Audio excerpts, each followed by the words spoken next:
Hi everyone, welcome back to another episode of Banking and Crypto Guide. In today's tutorial video, I'm going to guide you through how to log into Greater Bank account. If you'd like to get access to your online banking account so that you can manage your account, send and receive payments, check your balance and much more, then simply keep watching the video till the end. Don't forget to subscribe to our channel if you've not yet. Also press the notification bell icon so that YouTube will notify you whenever we post a new video.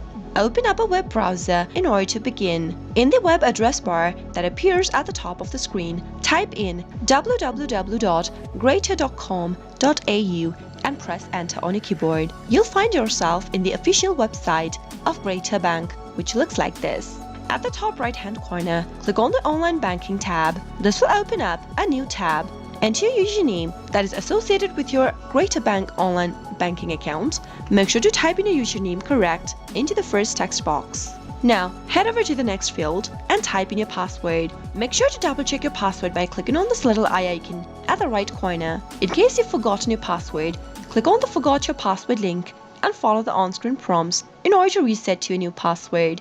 Finally, after you are done typing in your information and you're ready to log in, click the login button, and that is how you'll be able to log into your Greater Bank online banking account. I hope the tutorial was helpful. If it was, go ahead and give us a thumbs up. I'll soon be back with more tutorial videos. Thank you for watching.